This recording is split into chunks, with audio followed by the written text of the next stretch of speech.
here.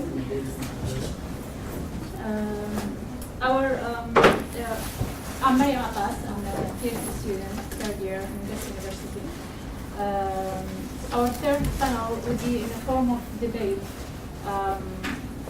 discussing whether the Gulf collapsing amid the Qatar GCC blockade, which caused a division between the 6 states of Gulf Cooperation Council. I'm pleased to introduce our speakers this afternoon. First, Dr. Courtney Freer, who is a research officer at the Kuwait program at London School of Economics and Political Science. Her work focuses on the domestic politics of the Arab Gulf states, with a particular focus on Islamism and tribalism. Her PhD thesis at Oxford University revised an entire state theory by examining the socio-political role played by Muslim Brotherhood groups in Kuwait, Qatar, and the UAE. The book version of her finding will be published soon by Oxford University Press May this year. Under the title entitled Islamism, the Role of Muslim Brotherhood in Gulf Monarchies. Dr. Courtney previously worked as a research assistant at the Brookings Doha Center and as a researcher at the US-Saudi Business Council. And our second speaker, Dr. Andreas Krieg, I hope I say the name correctly. Is an assistant professor for defense studies at King's College London, currently seconded to the UK Defence Academy. In his research, he has combined his regional expertise of the Middle East with the wider field of security studies. He has looked at violent non-state actors and unconventional means of warfare in the 21st century. As an expert for Middle East security in general and Gulf in particular, Dr. Krieg has employed his regional and subject-related expertise, providing strategic and operational risk consultancy to a variety of commercial and governmental organizations operating in the MENA region. He most recently published a book with a paragraph titled Socio-Political Order and Security in the Arab World. Please support me. Of course, later we have a time for discussion. Great, thank you. It's great to be here. I hope you guys can hear me in the back. I'm going to focus my talk mostly about the Kuwaiti role in the ongoing Gulf crisis, because I think that's something that we don't hear about too much. Before talking about that, though, I'd like to trace kind of how we got here, looking back at the events from May 2017 until today, to demonstrate what exactly Kuwait is up against and also where exactly the GCC stands as of today. So the hacking of Qatar news agency QNA in May of last year, which was confirmed by Al Jazeera and by the FBI, led to the posting of pro-Iranian and pro-Hamas rhetoric on the part of Qatari Emir Sheikh Tamim bin Hamad Al Thani. Almost immediately following the news, Bahrain, Egypt, Saudi Arabia, and the UAE withdrew their ambassadors from Doha, while Qatari officials continued to deny the veracity of the report on QNA's website. This left Kuwait and Oman notably in the middle of an increasingly escalating diplomatic crisis. Like Kuwait, Oman has maintained its neutrality in the conflict, but unlike Kuwait, has not become involved in mediation efforts. Oman has always been somewhat less closely aligned with its Gulf neighbors and is seen as kind of seeking more and more alliances outside of the GCC. Further, Oman enjoys good relations with Iran, which has become increasingly problematic in the Gulf states, and so is seen as kind of less in need of GCC support and less committed to kind of harboring the GCC unity than is Kuwait. Kuwait also interestingly is home to a Muslim Brotherhood affiliate, which participates in parliamentary elections, is very openly in existence. And this has made some in Kuwait, especially those I know in the Brotherhood, they are concerned that Saudi and Emirati suspicions of the Brotherhood could turn on Kuwait. And so for that reason, it was seen that involvement in this crisis could be useful in terms of making sure they aren't targeted next. It's also interesting to note, and we can talk about this in the Q&A, that Bahrain, which is of course part of the blockading countries, houses a Muslim Brotherhood affiliate, which is actually historically has had good ties with the Sunni monarchy.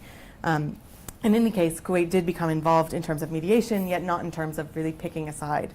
So according to Kuwait's news agency, right after the Q&A hacking, Kuwaiti Emir Sheikh Sabah Al-Ahmed Al-Sabah urged Sheikh Tamim to exercise self-restraint and refrain from taking any steps that would escalate the situation. And it seems that he's followed this advice despite the fact that there's been an increasing regional isolation of Qatar.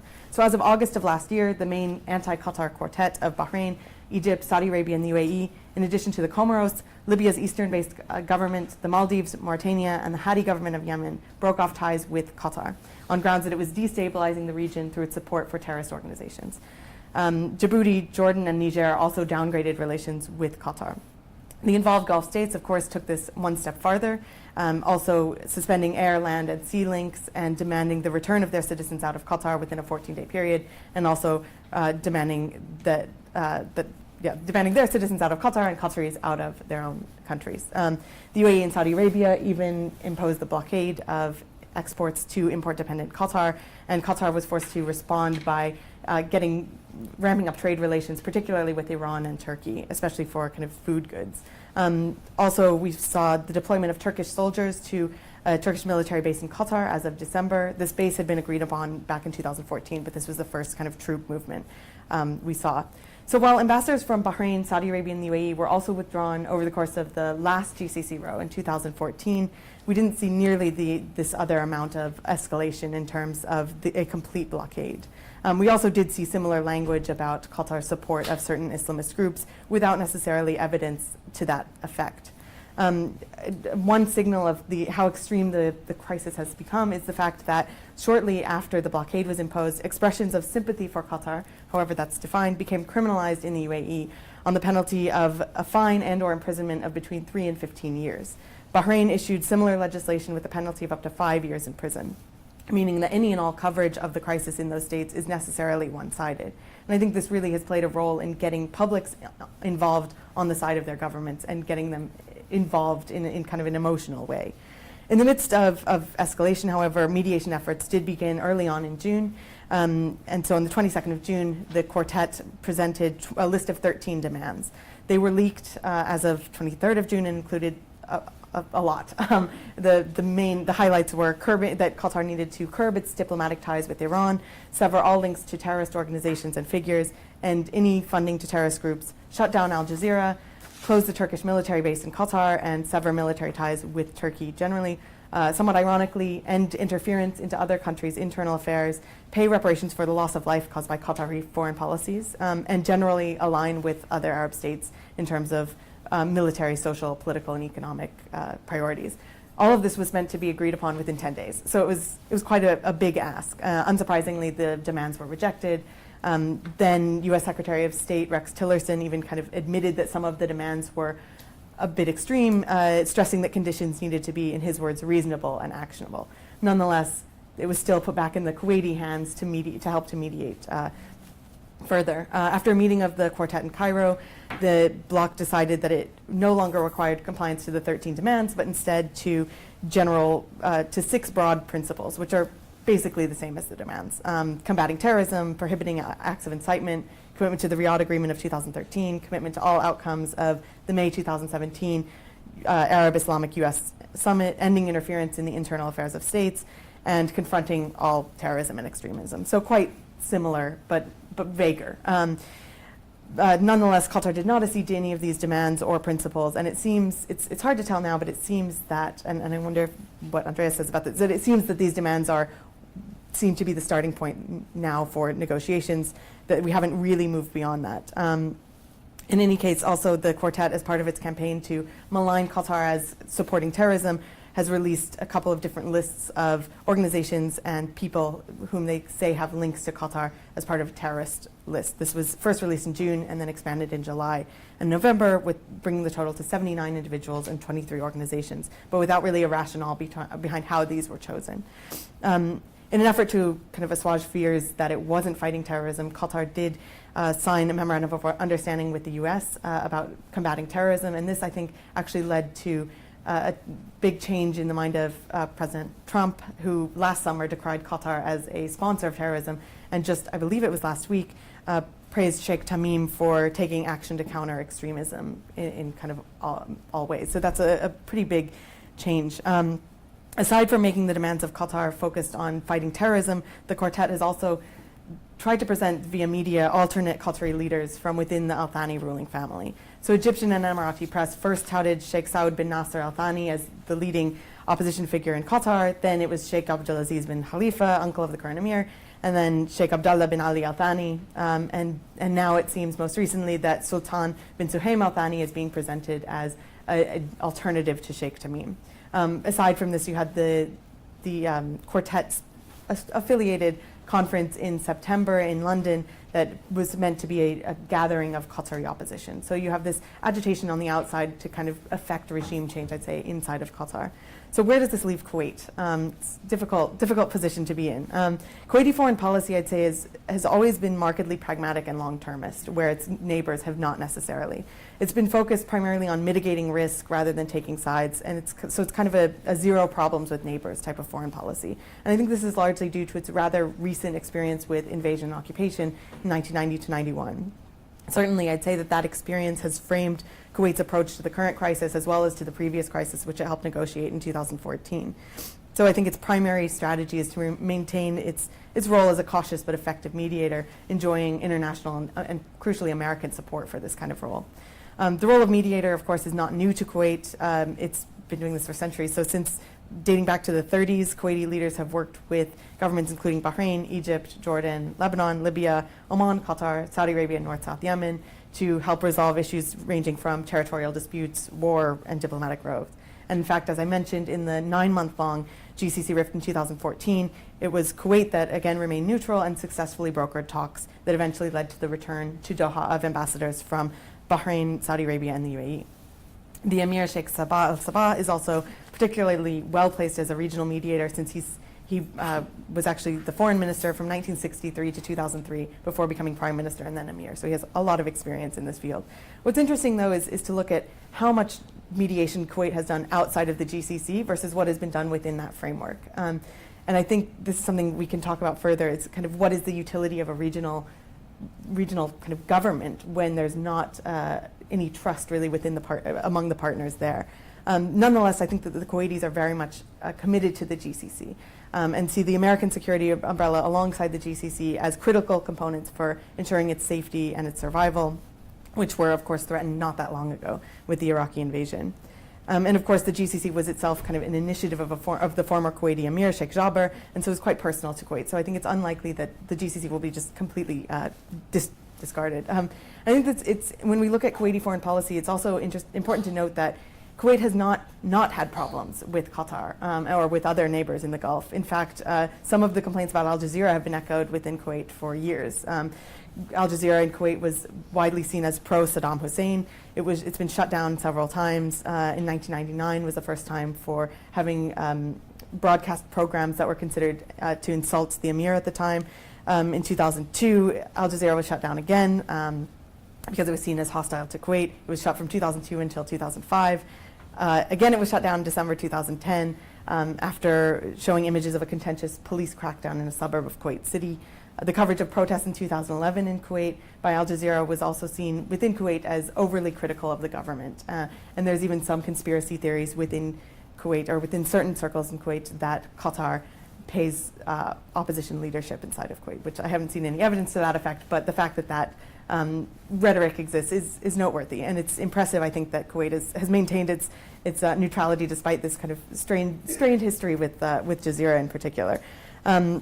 Nonetheless, I mean, Kuwait and Qatar have also had good ties in terms of, especially Qatar was one of the first to send troops into battle when the Iraqi for the liberation of Kuwait at the Battle of Khafji in January 1991. And this was, I believe, the first time that Qatari troops died in combat. So that's also an important kind of history there. I'd also say that another thing that's kind of swaying or affecting Kuwaiti decision-making when it comes to foreign policy is tensions with and suspicions of Iran. And I think this is heightened since last summer when 12 members of the Abdali cell were arrested inside of Kuwait.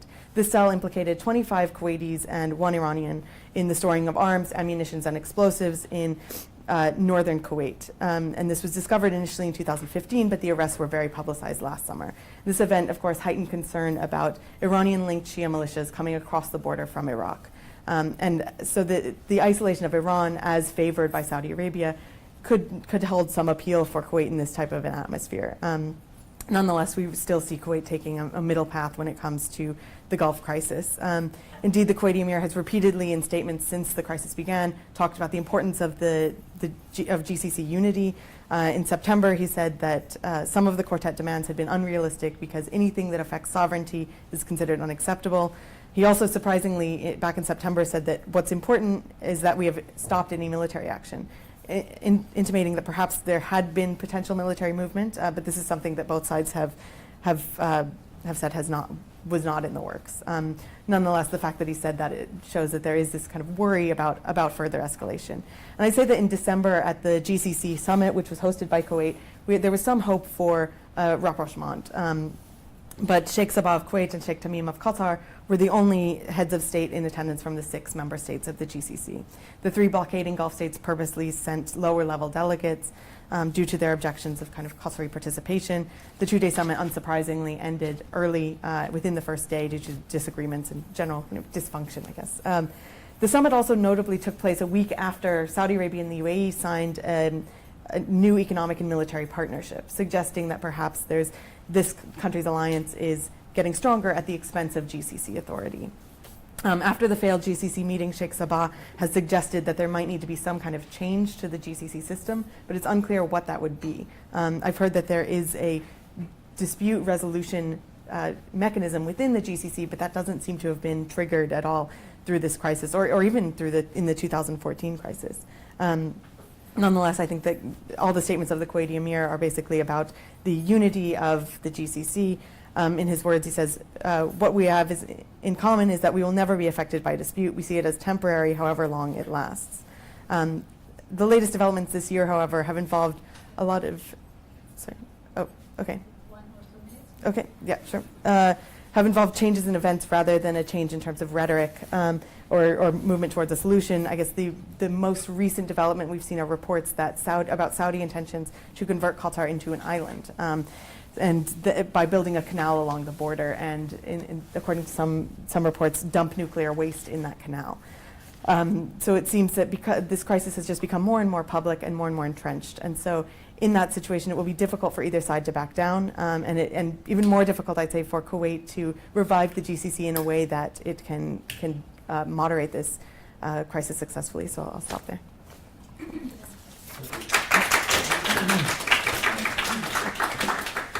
Yeah, I mean that was already a good overview over the Qatar crisis or the 2017 Gulf crisis.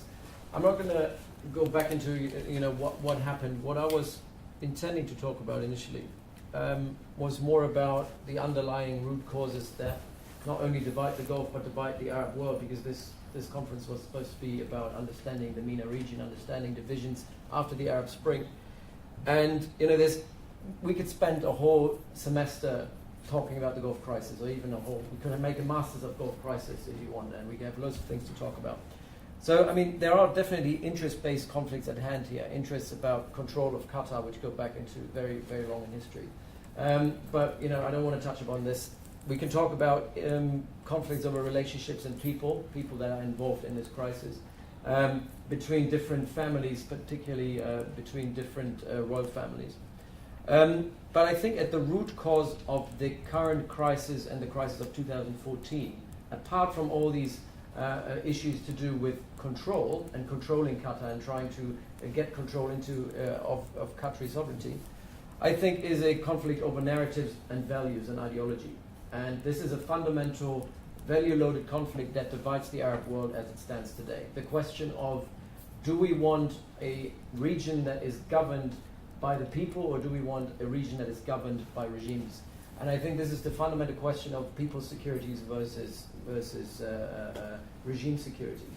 And two poles in the Gulf have had opposite views on this. On the one hand, we had the Qataris with a clear vision towards more people's security, which, arguably the Qataris were very naive to think in 2011 that if you throw money and support behind the people's revolutions, whoever the peoples were. You know, what was the agenda of these people? All these, there was not a lot of due diligence done there, but the idea of having people rising up against the regime was something that the country supported.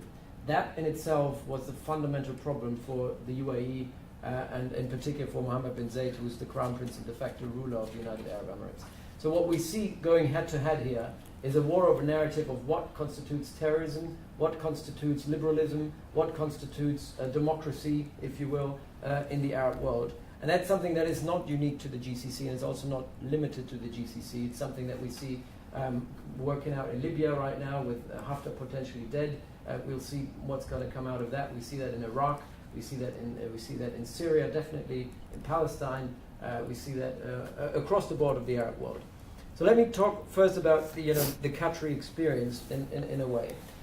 Qatar, as we know it today, I've lived in Qatar for 4 years, and I've worked for the government in Qatar for many years in the past. So I've met most of the people in the inner circle who have made Qatar what it is today. And Qatar today is a country that is very much formed by Ahmed bin Khalifa, the now father-in-law, who, with his wife Sheikh Hamoza, both of them like a kind of a glamour couple, and these two were very much revolutionaries within the context of Qatari society. Qatari society is, in comparison to the UAE and Bahrain, more conservative and probably more, I'd say, ideologically more aligned towards the Saudis. And that's a lot of people usually say, the Qataris are just Wahhabist in the same way as the Saudis are. I don't want to get into the ideological definition of what's Wahhabism, what's Salafism. Is it Salafism of the sea or the desert? You know, that goes too far. But naturally, it's a relatively conservative society, which is conservative to themselves, but quite open-minded towards others, because it's an island and trading nation. It's a peninsula surrounded with 600 kilometers of coastline, which had deep reaches into Asia, and has always been open to all kinds of new people coming in. So, nonetheless, when Sheikh Hamad came into power in the early 1990s, then Crown Prince, he had the vision of trying to liberalize Qatari society. He said, if we want to revolutionize this country, which at the time was a mediocre rentier state, it wasn't the richest country in the world that it is today. It was a country that was mostly living off oil, and they didn't have a lot of reserves. But he said, if he wants to liberalize this country, he has to get out of the shadows and the oppression of Saudi, because Saudi has always taken influence in Qatar, into Qatari society.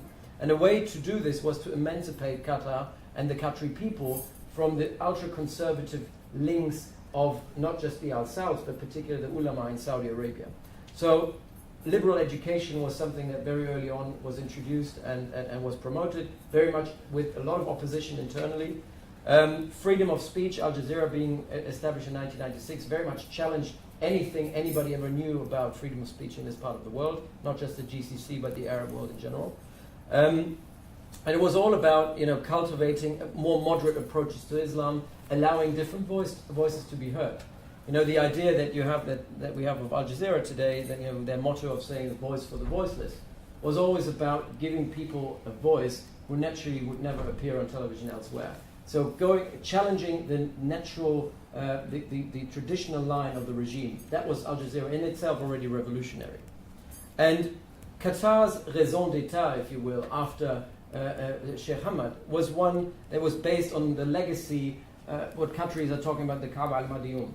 The Kaaba al-Madiyum is the idea of creating the Kaaba for the dispossessed, being a home of the homeless, state of the stateless, allowing people who are suppressed or dissidents from other countries, people who are persecuted in other countries, to come and live in the Qatari Peninsula. And that's something that is going back in history. You've had pirates coming to Qatar. Qatar was always a hub where people who had divergent ideas from the rest of the world could actually come to. And that's something that the Qataris, also under Sheikh Hamad, was supporting. And at the same time, there are principles in Qatar about adl wa amin, which is it's about social justice. They always try to create, they were never talking about democracy really, a liberal democracy in our liberal point of view, but it's about creating a political system which is catering to the needs of the people. And so Qatar was very easy to be done. It's a very small population, 300,000 people. with an unseen, unprecedented wealth per capita. So it's quite easy to keep your people satisfied. But at the same time, there is a relatively liberal discourse between the people and the leadership. And that is something, this kind of liberal discourse was something that the Qataris were trying to export during the Arab Spring. They thought during the Arab Spring, this is something that's an opportunity to bring the Qatari model to this very much authoritarian region. A region that was defined by the myth, I always say, is the myth of authoritarian stability. The myth that we, particularly conservatives in the West, we believe that the Arab world is best governed by strongmen with repressive regimes. The idea, the Orientalist idea that the Arab himself cannot govern himself because he doesn't have the culture, the education, and so on. This is a conservative view. And that is something the Qataris wanted to challenge, and they said, now here's the opportunity. There are millions of people going to the streets in protest in Tunisia, and we want to support this. Al Jazeera, I've been working with Al Jazeera for many, many years. I can tell you that Al Jazeera is not a government. I know it's always been presented as an arm of the government. There are parallel, overlapping agendas between what Al Jazeera wants and what Qatar wants.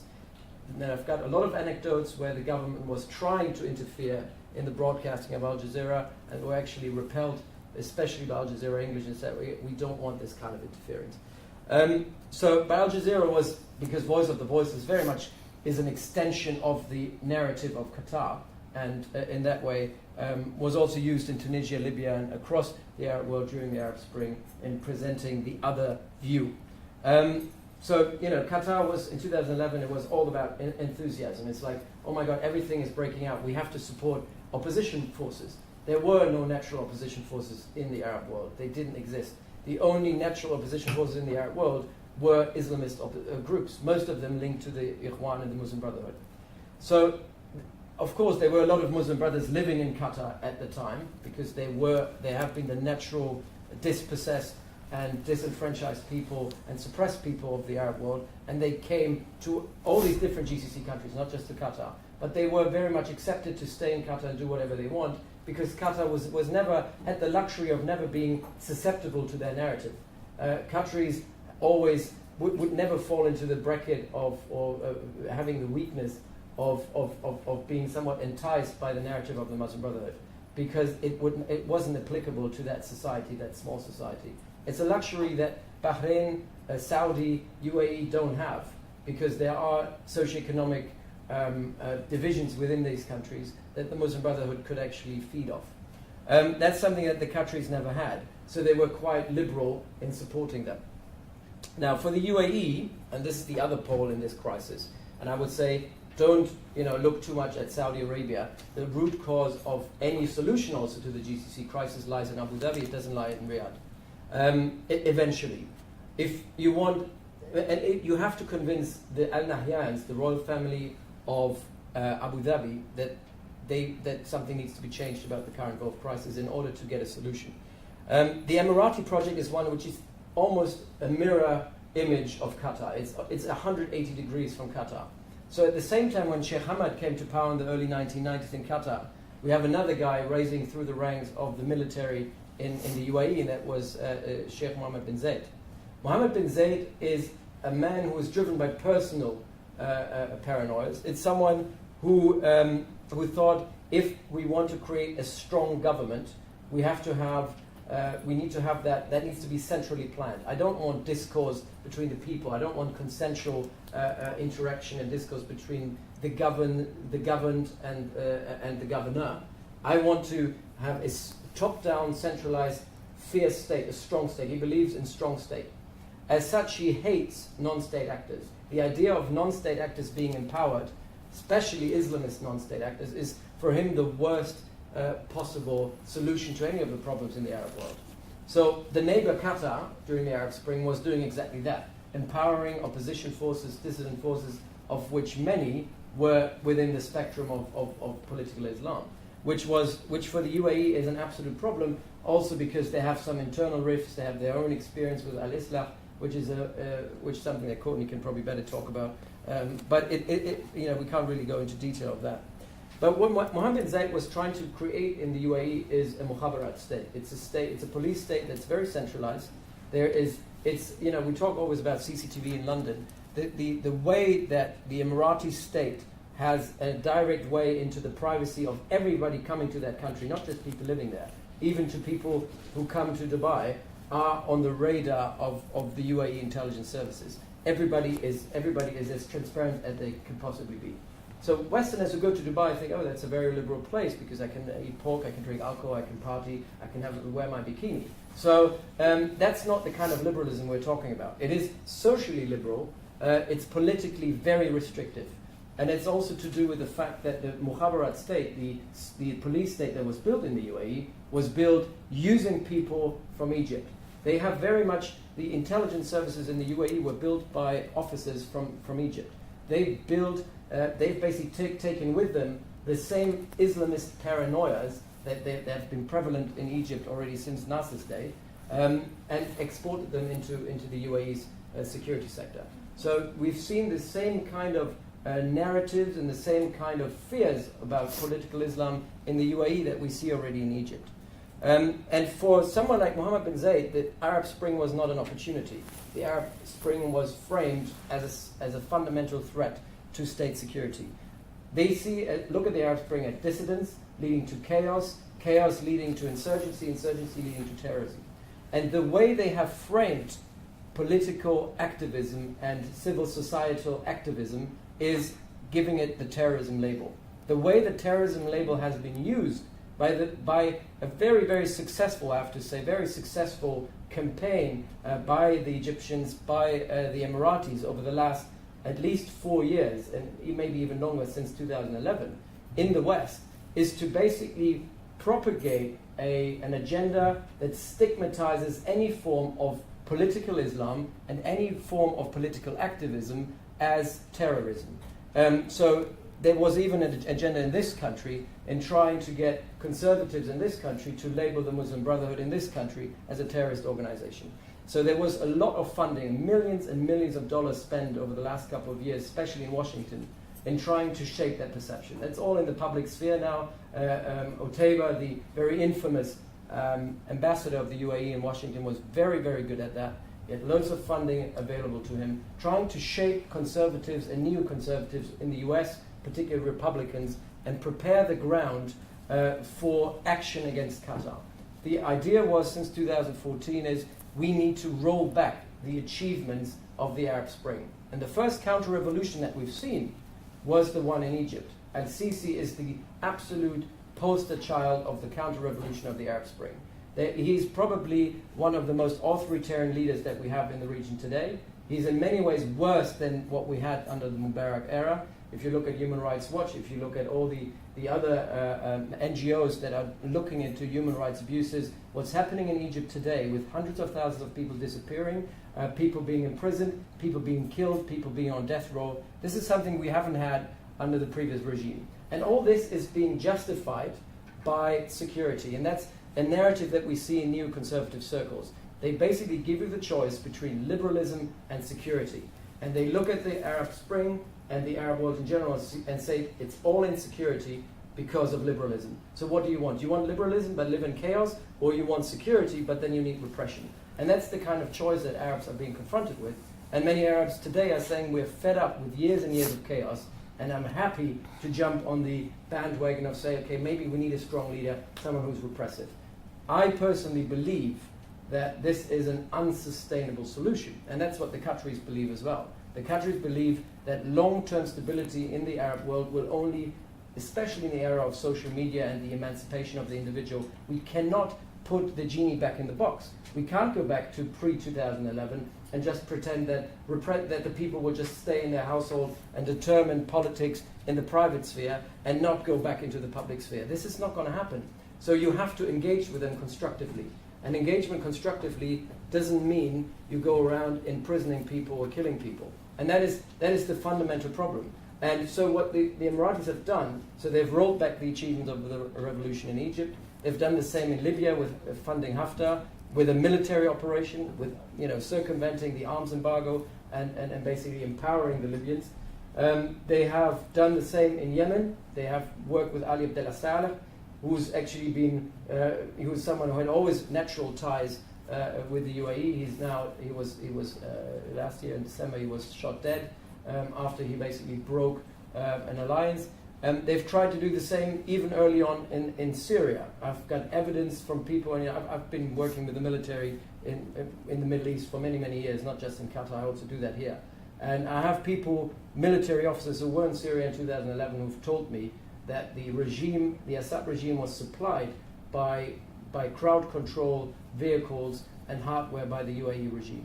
So early on already, I think if you give Mohammed bin Zayed the choice between someone like Assad or an Islamist force like the Free Syrian Army, he would go for Assad. And that's the kind of narrative we see also playing out in London, in Paris, in Berlin, and Brussels, and in Washington as well. People are saying, if you have the choice between Assad or some bearded fellow who's, bearded fellow, as soon as you pray 5 times a day, you are a terrorist already. If you have this kind of choice, most people would probably go for saying, well, Assad is bad, but whatever the alternative is even worse. And that is at the heart of the Gulf crisis. It's two fundamentally different visions of how the Arab world is supposed to be governed. And I think if we want to reconcile, if we want to think about reconciliation, I find it very hard to think how these two opposite visions can ever be reconciled. I don't know how this is going to happen. And as it stands today, the Qataris have made most of the more concessions than you could have ever asked from a sovereign country. I can tell you that the MOUs that Qatar has signed with Western states have given so much extensive access to Western governments. A US, French government have so much access into the books of Qatar today that there is no way that that Qatar can in any way, shape or form give funding to groups that are not approved by the US. And let me also tell you this, I've been someone who's been working with the Ministry of Defense in Qatar for many years. I know it during my time, the Americans, and I was always in dialogue with the Americans, always knew what the Qataris were doing. That anybody's coming to say in Washington now, oh, they were supporting terrorism, this is bullshit. Because they knew exactly what the Qataris were doing all along, because they control the airspace, they control Al Udeid air base, they know who's coming in, who's going out, they know what's on the planes that fly out from Qatar. So to say that when a State Department official tells you Qatar is not supporting terrorism, you can trust them because they know what's going on. The problem was the Trump administration that was shaped through a long-standing information or disinformation campaign by the Emiratis to say the things that they said in the summer last year. And I think the Qataris have now come back after 1 year to basically reverse this, and they're now at a point where the Trump administration realized that most of the stuff they've been fed were misinformation. And I'll leave it at that.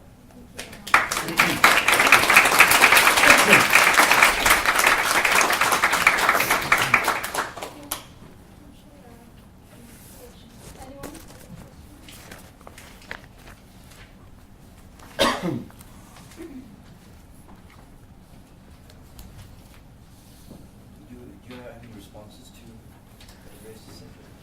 No, I agree with a lot of what you said. I mean, I think one part of the story that we don't hear a lot about is the fact that the Brotherhood has been throughout the Gulf.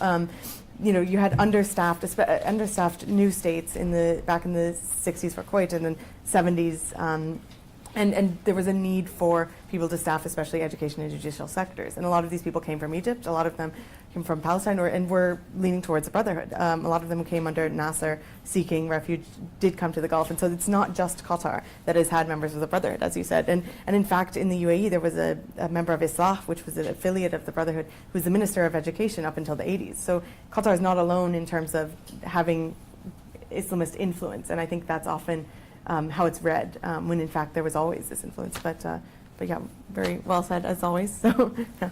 It's very important to understand, especially in the Emirates had their own security issues with Al-Islah.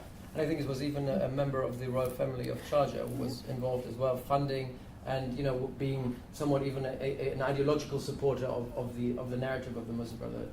All these issues the Qataris never had to deal with, and that's something that the Qataris don't understand. So they're not as responsive to these kind of criticisms because they never had to deal with the Muslim Brotherhood from this. They've never experienced the Muslim Brotherhood as a threat to national security in the way that others might have. So they have this luxury, as I said before, and that makes all the difference, I think. Excuse me, you said that if for a solution, you have to with Abu Dhabi rather than Riyadh. Do you mean that Riyadh doesn't have any influence, or it's less than? Look, I mean, Riyadh has recently been transformed into. Riyadh has always been a very closed enigma. It's very difficult to go into the inside of the Saudi regime. But the way that the Saudi regime now is closed off to even people who know the region well and have good relationship with the Al Saud family is unprecedented. The way today that Saudi Arabia is governed is from a very small circle of people who are very directly chosen and appointed by the Crown Prince Mohammed bin Salman. And consensual decision making is something that you wouldn't expect in Saudi Arabia. But consensual decision making was always, at least within the wider sphere of the family, there were some checks and balances within Riyadh that you had to consider. It's not happening today. So you have a very small fraction of people who are also very tightly connected to Mohammed bin Zayed. There is a personal friendship, loads that's been written about the friendship of Mohammed bin Zayed and Mohammed bin Salman. Mohammed bin Salman looks at Mohammed bin Zayed as an inspiration to transform the country. He says if the model that Saudi Arabia needs to follow, and in many ways he's not completely wrong. When we look at the societal and the economic aspect of liberalization, I do think that the UAE can provide you with a model. And Saudi Arabia embraced this. But apart from that, they also embrace the whole political aspect of authoritarianism. That's why I've called it always authoritarian liberalization. It's societal liberalization accompanied by a degree of authoritarian clampdown that we haven't seen in Saudi. Even most of my friends from the Saudi opposition said, we've always been somewhat oppressed, but in the way oppression has happened now is unprecedented. I mean, the fact that people were put into the Ritz-Carlton, this is something that we've never heard before. And I agree that Mohammed bin Salman has a lot of problems, because if you want to turn this country around, there's going to be so much opposition, and how are you going to deal with it? And he needs these reforms have to be pushed through very quickly. So he's between a rock and a hard place in many ways. So I don't want to just criticize him for what he's doing. But the issue here is that the Saudis right now have so many domestic issues that the Qatar crisis is something that was put upon them by following Mohammed bin Zayed, and I think it's the wider plan of the Emirates was to get the Saudis on board in order to isolate Qatar. Let's go back to 2014, in the last Qatar Gulf crisis, when I was in Doha. The Saudis were playing the role of a mediator in many ways. And very clear, I realized 2 or 3 days after the ambassadors were withdrawn, I had talks within Doha. It's going to be solved soon, because we had there was still context between the Saudis and the Qataris in the way that they do not exist today. And it was quite clear that the Saudis very quickly weren't really 100% engaged and involved and convinced that this crisis was actually useful. It was pushed again by MBZ in the UAE, but the UAE weren't able to actually go the whole way, because the Saudis turned around, especially Mohammed bin Nayef at the time was a very close friend of Qatar, and he was, I don't know if he was the Crown Prince at the time, but he was someone who was basically, I think he was the Crown Prince. He was the guy who was the architect of bringing people back around. And now the Emiratis tried it again, but they needed to make sure that in Riyadh you had someone who would follow their line. And Mohammed bin Salman in many ways is following their line. And I think this is where that's the kind of turnaround we've seen. So even if there is a rapprochement, because the Saudis are probably more hurt by the crisis than the Emiratis, because they're losing a very important and successful market for their products. I've lived in Doha. Most of the dairy products, most of the stuff comes from Saudi Arabia, and they make money through that, and that is now gone. So the Saudis are being hurt. The Saudis actually need accessibility. They want to reform their country. They want to bring money into their country. They can't have a country as successful as Qatar, as a global player in many ways, on the outside. You want to have them on the inside. So eventually I think there might be steps to reconcile with the Saudis. The issue then becomes, though, what will Mohammed bin Zayed do? Because the Emiratis have, for them, that's a fait accompli. It's finished. And if you speak to Emiratis, they'll tell you it's a done deal. We can live without them, and we don't need them. And the Qataris are now at a point where they say we can live in isolation if we would like to have the blockade lifted, but we can live with the current status quo. The Qataris have made the best out of it. in terms of diversifying their economy, trying to, and that will take years and years, and absolutely the Qataris are spending a lot of money in subsidizing imports, and they're paying for the crisis, but they're saying there is no price on sovereignty. And they have made all the concessions, but there's one thing they're not going to do, and that's natural. No country, especially no country with the influence of Qatar, will turn around and say we're going to surrender all our sovereignty. And that is basically the red line. And what is needed now is a face-saving measure, and I've said that from the beginning, for MBZ and MBS to go back to their publics and say, actually, we've achieved what we wanted to achieve, now we can actually go back to normal. Every day and every month and every week that this crisis is going on, and we see this narrative, this war over words being played out, especially in the Arab public sphere, where there's dirt being thrown at the Qataris, they present alternative sheikhs and alternative emirs. Every single day that this lasts is another day that we need in order to reconcile. That's another day that we're losing, and another day where this divide is widening. And that's the problem. The longer this lasts, the less likely it is that this will ever get reconciled. I was just wondering from both of you what kind of role Oman has played. There are some who argue that they could have been a mediator. There are also some who argue that they benefited from the crisis, but there's a lot of traffic now between Qatar and the GCC has to go via Oman. So I just wondered if either of you have any comments on that. I don't know much about the Omani role. I mean, they've been pretty silent as far as I know. I haven't looked into it specifically, but I mean, you're right. Economically, Oman Air has done quite well because it's the way to go from Qatar to the UAE, for instance. But I think Oman was seen as perhaps too close to Iran to mediate in a way that would be seen as neutral as the Kuwaitis. And Oman has always. I guess Oman has always had an exception when it comes to the GCC, where it's kind of had an opt-out where other states haven't had. I don't know what you would add. Well, they definitely benefited economically, not just because of Oman Air. I think, and this is another thing, in the wider Emirati project, and this is not a project because Courtney was saying that they are all about non-interference in the sovereign affairs of another state. The Emiratis are all about interfering in other people's affairs, particularly in Somalia, around the Horn of Africa, in Yemen. And there is a project for the UAE to control, because the UAE are a trading hub, and Dubai Ports World is one of the biggest companies in the sector, and Jebel Ali is one of the biggest ports in the area, and they wanted to have access to the Indian Ocean, and that's why Aden is very important for them, that's why Somalia is very important to them. Now not losing control over relatively small ports on the Omani coast has meant that the Qataris have actually now interfered with that plan, because they're now expanding massively and building new facilities all along the Omani coast, which allows traffic to basically not having to go to Jebel Ali, which will take traffic away. So the Omanis are benefiting in that regard. There are some Qatari companies who were manufacturing in the UAE. They have, obviously their stuff was confiscated. They've moved whatever they could move into Oman. Again, something where Oman is benefiting. Politically, though, and I go by what Courtney said before, the small states, particularly Kuwait and Oman, were very fearful that if Qatar collapses and fails, they'd be next.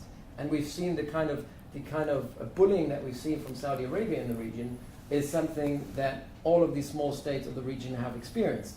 And they thought if Qatar fails, there's nothing we can do. So for them, solving this crisis, or at least making sure that Qatar doesn't fail, is more of, despite all the problems they might have had with Qatar in the past, this is all to one side, because it's all about making sure that Qatar doesn't fail. And I think that's Oman's role is similar. But Oman has an outlier role. In the Six, they've always been an outlier. They're an outlier in terms of tribally, they're an outlier in terms of they have a completely different history from the rest of the GCC. They actually have a history to begin with.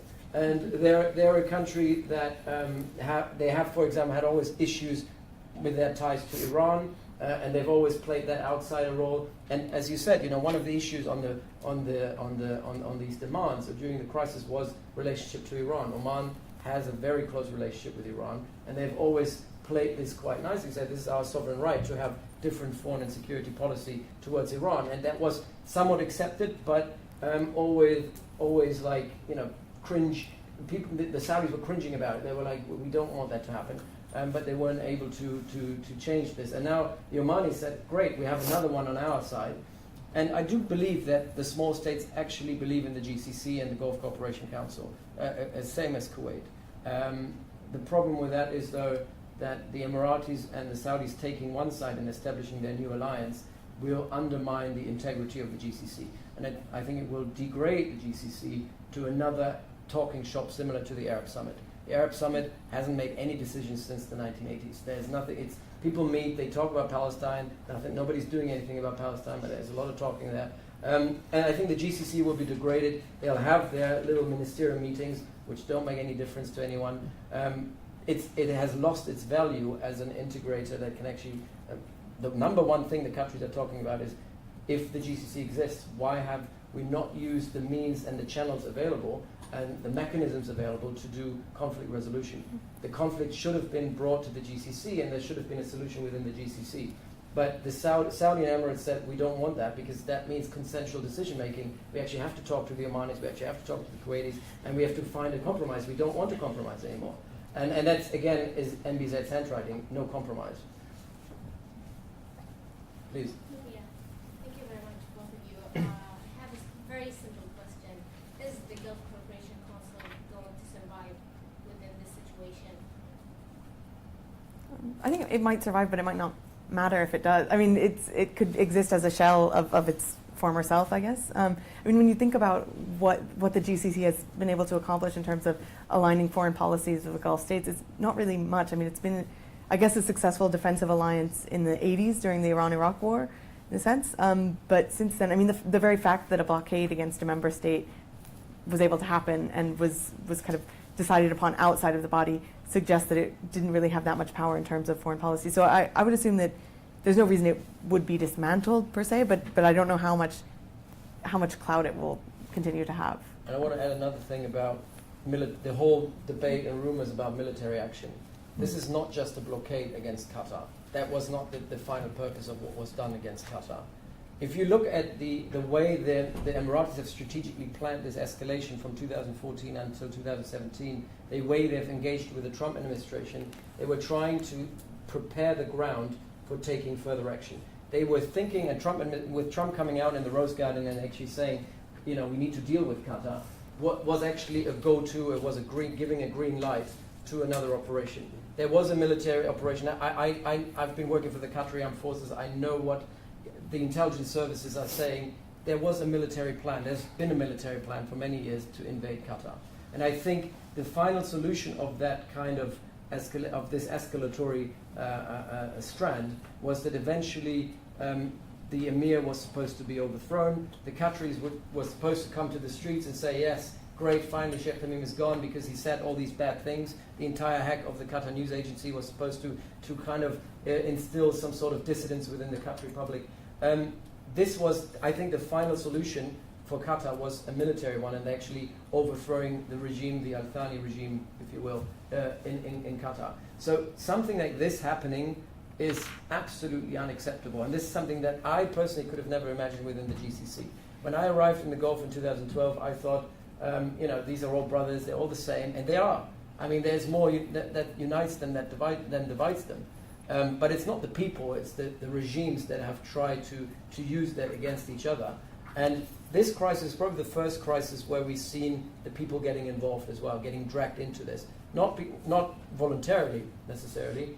They were dragged in because they didn't have a choice to say, as Courtney was rightly saying, if you get punished for even expressing sympathy to Qataris, and there was human suffering on the Qatari side that we always disregard because we look at the richest country in the world. The fact that 11,000 people were ripped apart from each other, that families were ripped apart, this is something that we would find unacceptable in the West as well.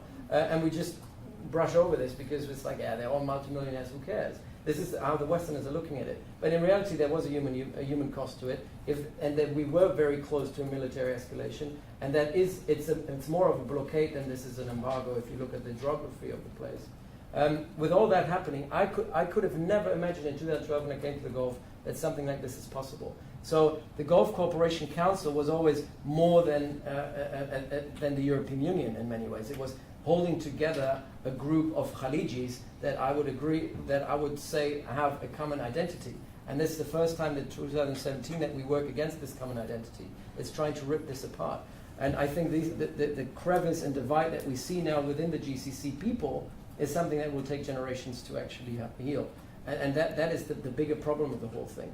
And looking forward, I don't think that the Gulf Cooperation Council will exist in any meaningful way. It will be a very hollow shell where people meet. And also I think the Iran threat, and this is another interesting piece. So if you ask most Qataris or most Khalijis in 2012-13, what's the biggest threat? They always tell you, of course, Iran. In reality, if you look at strategic planning in the Gulf, most of the smaller states, even in Kuwait, and I've been teaching and I'm still teaching a lot of Kuwaiti military officers, even in Kuwait, the number one threat was not Iran, because Iran is predictable. You can deal with the Iranians. There are channels and there's dialogue. They wouldn't escalate without any reason. The number one threat in Kuwait, in Qatar, even Bahrain doesn't exist anymore because I think it's for many ways has been sucked into Saudi Arabia itself. But the small states always were fearful of Saudi Arabia. This is what everyone was looking at. And so the common enemy, Iran, no longer exists, and thereby the military alliance and the purpose for the GCC no longer exists. And that basically is the end of why we need the GCC. But we have these are wealthy countries. They can continue having these kind of summits and meet, but it won't be meaningful. In the same way that the Arab Summit, when journalists call me about the Arab Summit, I'm like, sorry, I don't want to talk about this. Why do you even report on this? Because it really doesn't matter what's going to happen, but people do anyway. Sorry, I have a question regarding one of the last points you made about when faced with two choices of a bearded fellow and someone like Assad or Sisi, people will opt for someone a strong leader, so to speak, over the bearded fellow. But I have to say, given the failures of the Muslim Brotherhood in Egypt, and the failure of the so-called democratic Islamic project that was undercut by the hollowness of their ideology and the sort of opportunism, in many ways, doesn't that sort of prove the failure, or sort of show that a choice between both sides is equally These are two extremes. Yeah, two extremes essentially, or that the Islamic project or the democratic Islamic project is no longer a valid option because it's proven its ineptness and failures time and time again. I'm not here. I don't want to defend Morsi, and there are two sides to the argument. Obviously, yeah. I agree that they made loads of mistakes. The Muslim Brotherhood made loads of mistakes. But first of all, actually, Courtney, you should. Oh no, go ahead. Go ahead. The Muslim Brotherhood, as such, is not. It doesn't exist as an organization. There are different forms of Muslim Brotherhoods. Even within Egypt, there are different segments of the Muslim Brotherhood. I don't want to go into the details of it. The Morsi project was definitely more a failure than it was a success in many ways. But it's also, again, if you have no opposition and the country disintegrates, you didn't have a choice in Egypt. It was either the military or it was political Islam. And even within the spectrum of political Islam, I think there were a lot of liberals in there that were not agreeing with what Morsi was doing. I'm not saying that I would never say that the political Islamist or the political Islamic project is dead, but they have proven to be unsuccessful. But they've been proven somewhat successful in Gaza, you might argue, in that particular context. And it's not the choice between the Islamist and, because these are two extremes. The problem is that the UAE, the country, Qatar has never said it has to be the Islamist. They've said, we want whoever the people vote for, and that's an important piece here. Morsi was the elected the elected president of Egypt in 2012. He was not the Muslim Brotherhood. Qatar didn't support the Muslim Brotherhood. It supported a government that was elected by the people of Egypt. And the fact that obviously the Arab world is so polarized as it is, the public sphere in the Arab world is so polarized, it makes it impossible to create consensus in the Arab world of what people want. And it's very easy to shape that, because this through polarization you can shape public perception. So I would say Al Jazeera has helped in 2011 and 12 to shape the perception that the Muslim Brotherhood is good for Egypt. In the same way the UAE have used their influence to shape the perception in Egypt that the Muslim Brotherhood is bad since 2013. I think that it has something to do with the way that the Arab public sphere is still underdeveloped and it's still in an infant phase. But let's look at the West. The way that we're being polarized at the moment by right-wing groups, UKIPs, and whatnot is just showing that in the age of social media, creating consensus becomes increasingly difficult. We in the West can't even create consensus on and that's why I think liberal democracy in itself is somewhat flawed. That's a huge problem that's the biggest threat, I say, to liberal democracy in whatever 2,500 years. And this is something we have to tackle. This is a fundamental problem. And the Arab world has displayed this problem already in the counter-revolution. But these are two extreme cases. And yes, if you ask most people on the street in Egypt today, they would probably say, no, we don't want the Muslim Brotherhood. But they also will tell you if they could, if they could get away with it, they would say, we don't want CC either. And last time I was in Egypt was 2 years ago. And you speak to taxi drivers on the street, and they tell you that they don't like CC. And they also say, yeah, Morsi made a lot of mistakes and so on. But there's no alternative. And so what I'm getting at is you need inclusive governance. Inclusive political pluralism means that you need to give the Islamists a chance. That doesn't mean they're the majority. If they don't represent the majority, they don't have to be the majority. But they have to be part of the process. You can't just say from the onset, as Sisi does, all the Muslim Brotherhood are terrorists, all the Islamists are terrorists, i.e. that we leave them out. If, arguably, in the country of Egypt, there are 20% of the population who have some sort of affiliation with the Muslim Brotherhood, or actually support the Muslim Brotherhood, or have been supported by the Muslim Brotherhood. You can't just push these people out and say they're not supposed to be part of the political process. That is the key issue. And this is where authoritarianism comes from. Authoritarian stability says it's only one guy, and he makes all the decisions. If you're not with him, you're out. It's my way or the highway. The Qatari model was always one, let's include everyone. That in itself is messy, absolutely. And I'm not saying this is the best project forward, but it's the most sustainable one. This is a strategy that can be more sustainable than telling one guy to put a lid on it. People are saying, oh, we should have kept Gaddafi, we should have kept Saddam Hussein, we should have kept all these authoritarians. We're making it too easy for us in the West, because what we want an easy solution to what is a very, very complex problem. And there is no easy solution to this.